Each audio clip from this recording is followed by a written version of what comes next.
en saule murmure tout bas.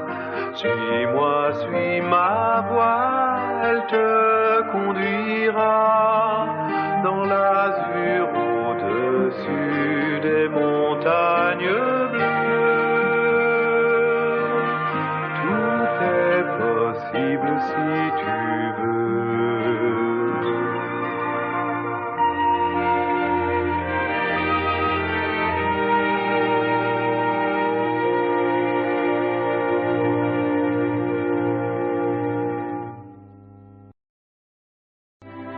L'été était fini depuis longtemps, puis l'automne était arrivé et les arbres et les buissons de verre étaient devenus jaunes puis rouges, jusqu'à ce que soudain, un jour, les feuilles mortes jonchent le sol. Maintenant tout était gris, humide, dénudé. Derrière les rideaux, masquant les vitres brodées de gel, de jeunes animaux blottis autour de leur mère écoutent des histoires du temps jadis. Des histoires de pirates, de trésors enfouis, de chevaliers en armure, de nobles héros combattant jusqu'à la mort. Au château de Crapaud aussi, on racontait des histoires, imaginées par Crapaud, au sujet de Crapaud, à la grande satisfaction de Crapaud. Le voici, le dos au feu qui crépite, parlant d'abondance de Crapaud. Je me suis laissé emporter et je suis désolé, Taupe. Taupe, mon vieux! Cher Crapaud, excusez-moi, je me suis assoupi. Oui, pendant que notre ami Crapaud nous entretenait de son enthousiasme pour le noble sport du ski. Vraiment, je suis navré. Explique-nous comment tu vas battre le record. Voyons, il y a beau temps que j'ai pulvérisé tous les records. Non, je vais vous parler de l'invitation qu'on m'a faite. Tu as fait l'objet d'une invitation? Oui, cher, une soirée littéraire en qualité d'orateur vedette. Orateur vedette? Et qui t'a invité à cette soirée hautement intellectuelle? Qui? Mais c'est-à-dire que ce sont les messieurs de... Tu m'excuseras, Crapaud, mais je n'ai pas très bien compris. J'ai été invité par les belettes. Les belettes? Oui, les belettes.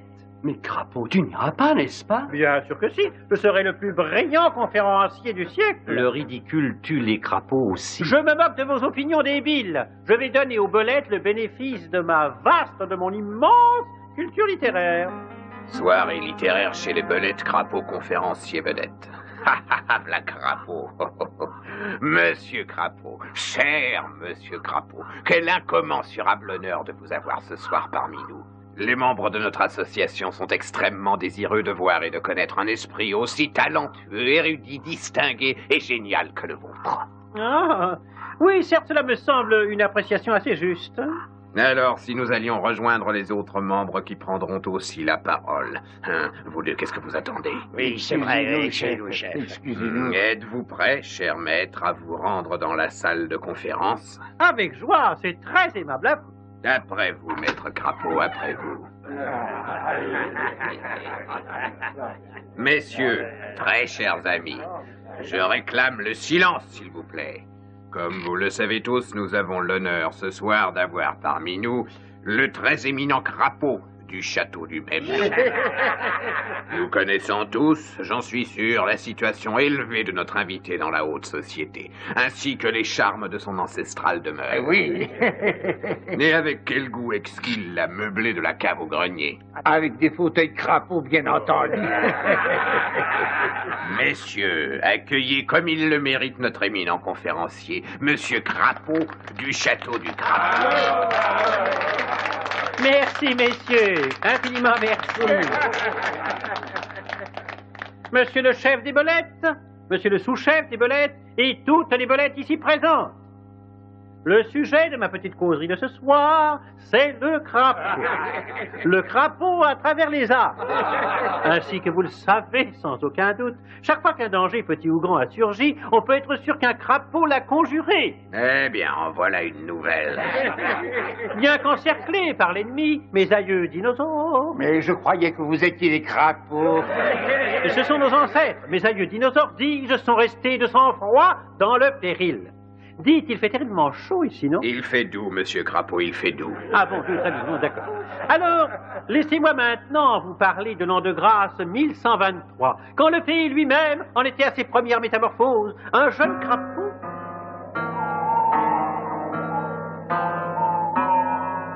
C'est alors qu'on découvrit l'électricité, ce qui nous amène à l'occupant actuel de cette noble demeure, en l'occurrence, chers amis, moi-même. Marrant. C'est le moment, les gars. Allez-y. Cette soirée a été des plus... Oh, ciel, il doit être horriblement tard. Vous n'avez jamais vu une montre en or, je suppose. C'est ça, hein? Oui, sans doute, bien sûr, oui, bien sûr. Maintenant, je vais vraiment prendre congé de cette soirée. Non, cher Crapaud, vous n'allez pas nous quitter.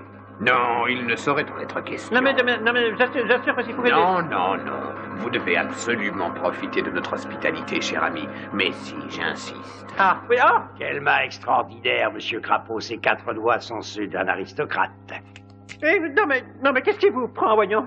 Laissez-moi m'en aller. Pas question, monsieur Crapaud. Il n'en est pas question. Vous êtes ici et vous allez bel et bien y rester. Espèce de pompeux, prétentieux, ennuyeux, coassant personnage. Jusqu'à ce que vos chers amis veuillent bien cracher. Comment osez-vous? Quelle impertinence! Si j'étais libre de mes mouvements, je vais... Cracher, dites-vous? Expliquez-vous, cracher quoi? L'argent de la rançon, tiens, la bonne blague. L'argent de la rançon? Ah oui. Et combien avez-vous l'intention de demander en échange de ma libération? Eh bien, je demande 500 francs, monsieur Coassant. 500 francs? 500 francs en billets usagés. Sinon... Ah, 500 francs. Eh bien, voyez-vous, cela ne me paraît pas beaucoup pour quelqu'un de ma position dans la société. En fait, c'est une insulte. Demandez 1000 francs. Et en billets neufs, je suis le crapaud du château du 1000 Crapaud. francs au lieu de 500, hein. Encore que, vous savez, 1000 francs, même en billets neufs, ça ne fait pas tellement aujourd'hui. Ça n'a rien d'abusif. Je vous traduis. Les belettes demandent 1000 francs comme rançon. C'est une grosse somme. Certes, cher ami, certes. Dis-moi, Blaireau, je suppose qu'il nous faudra débourser quelque chose pour sa libération. Oui, comment faire autrement, hélas? Et combien crois-tu que nous devrions offrir, à ton avis? Eh bien, il est des nôtres, ne l'oublions pas. Bien qu'il soit allé se jeter dans la gueule du loup. Ah, pas des belettes, veux-je dire. Donc, disais-je, compte tenu des circonstances, je conseillerais de proposer... Combien, Blaireau? 50 centimes. 50 centimes? Non, tu as raison, raton. Je me suis laissé emporter par ma générosité. Rien. Mais, Blaireau... Rien. Pas un traître centime. Eh bien, si tu veux mon avis, mon cher Blaireau, jamais les belettes ne le libéreront gratuitement. Le libérer gratuitement, jamais ces misérables, grossiers, mal élevés de nez pointus ne le libéreront pour rien. Mais, Blaireau... Nous irons le délivrer. Ouah! Je le dois à la mémoire de son pauvre père. Bravo, je reconnais là ton sens du devoir. C'est ça. Mort aux belettes, mort aux belettes. Du calme, mon cher, il ne faut pas que les belettes nous fassent tomber dans un piège, nous aussi. Oh, vos galeries souterraines à vous autres taupes sont vraiment géniales. C'est mon milieu naturel. Comme la rivière pour toi, raton. Ah, la rivière, la rivière. Tu es sûr, taupe, que c'est la bonne direction? Sûr et certain. Cela nous mène à un petit monticule juste au-dessus du terrier des belettes. Alors, tout va bien? Eh bien, en route, sans perdre un instant. Les minutes lui sont peut-être comptées.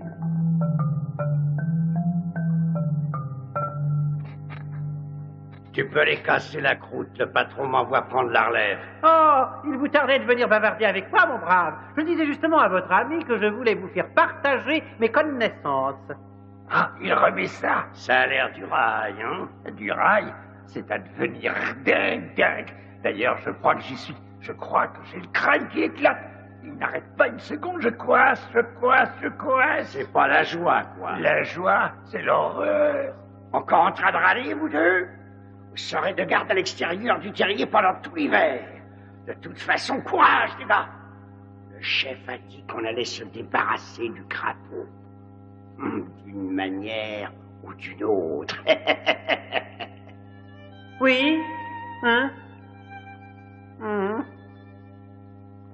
Eh bien, qu'en penses-tu, Blaireau? C'est un repère de belettes, sans aucun doute. Je suis persuadé que c'est ici que Crapaud est prisonnier. Taupe, félicitations. Le tout est de savoir comment nous allons le sortir de là. Nous nous lançons à l'assaut de ces sales belettes. Et Fouette, Blaireau, nous en aurons raison. Mais, écoute, Blaireau, nous sommes 3 en tout et pour tout, et nous n'avons aucune idée du nombre de belettes qu'il y a à l'intérieur. Mais il a raison, Blaireau. Je ne vois pas comment nous battre à 1 contre 100. Ah, ça ne sera pas nécessaire. Hein? Quoi? Nous les ferons sortir de leur repère et venir à nous.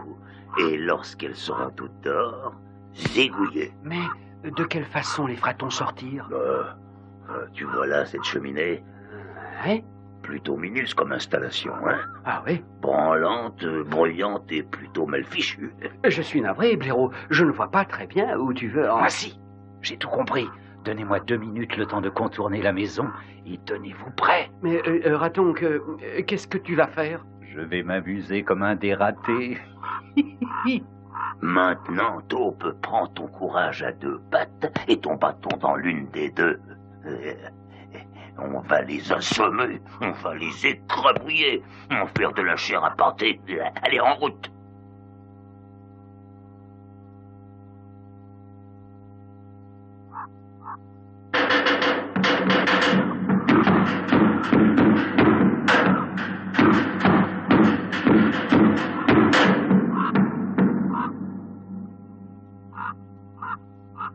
Beau travail, Raton. Tu es un chef. Et maintenant, on les assomme. On les écrase. On les estourbit. On en fait de la bouillie pour les chats.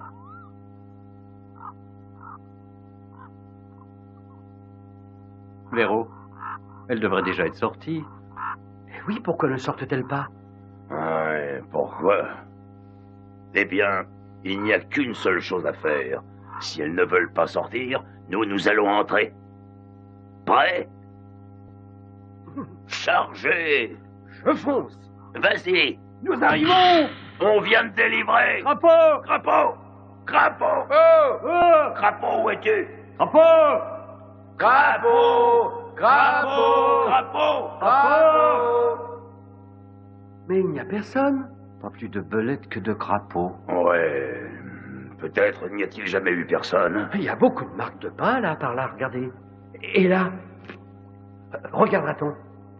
Une épingle de cravate. Oh, une épingle particulièrement clinquante. Celle qui ornait la cravate de notre pauvre ami. L'épingle de crapaud, les sales bêtes. Misère de nous, on arrive trop tard. Ils l'ont amené ailleurs. Je crains que nous soyons obligés de payer la rançon. Baliverne, Raton, rien du tout. Question de principe. Mon pauvre vieux père avait coutume de dire: donne un de tes doigts au voleur et il te prendra toute la main. Il avait raison. Oui, oui, Blaireau. Oui, mais enfin, qu'est-ce que nous allons faire? Nous avons retrouvé Crapaud une fois, nous le retrouverons une seconde. En route!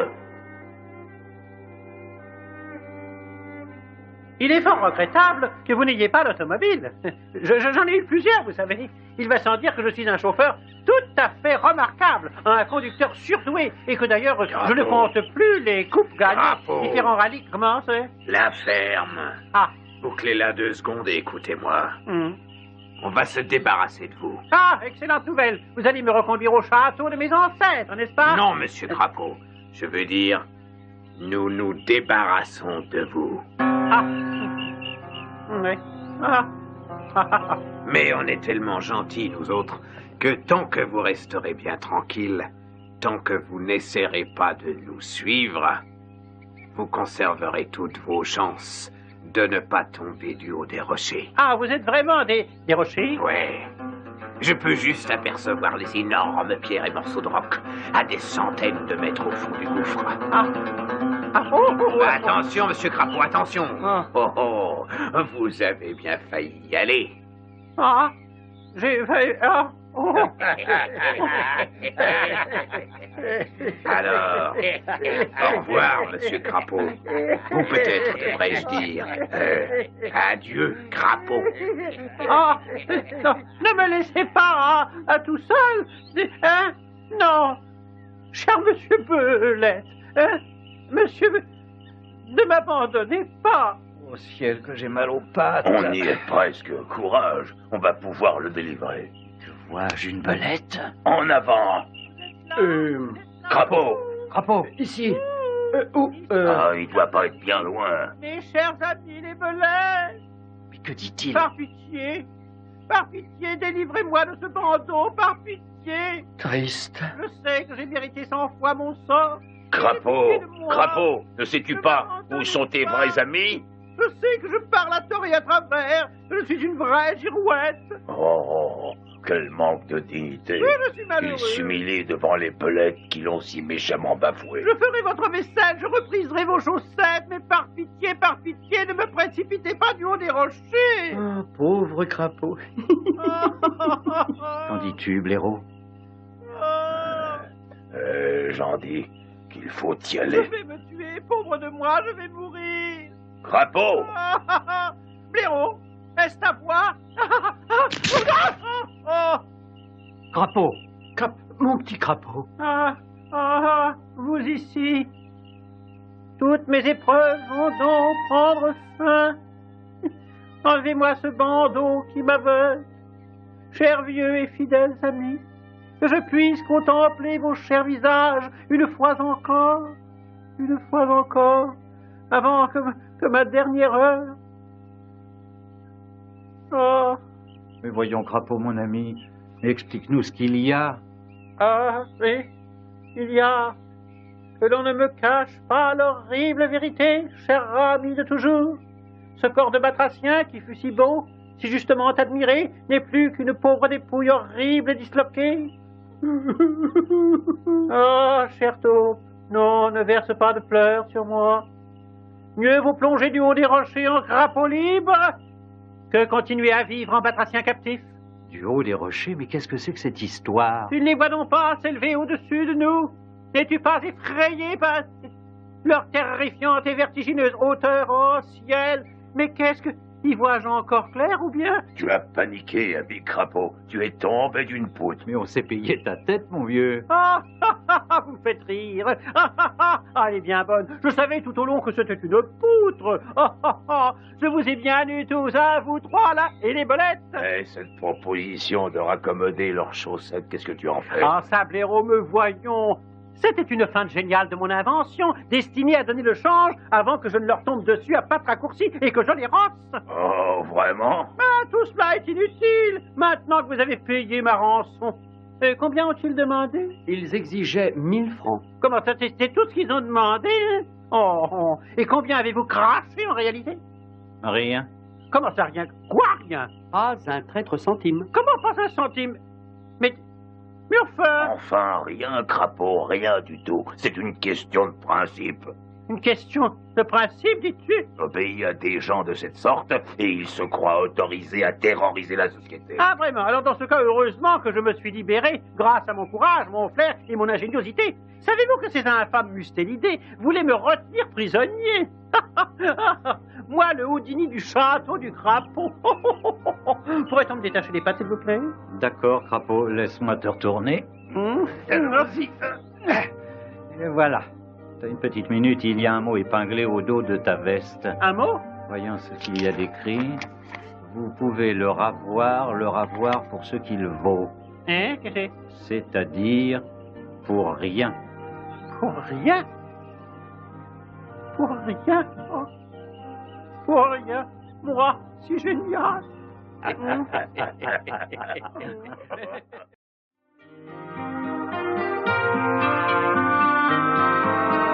Pendant les grands saules murmure tout bas. Suis-moi, suis ma voix, elle te conduira dans l'azur au-dessus des montagnes bleues. Tout est possible si tu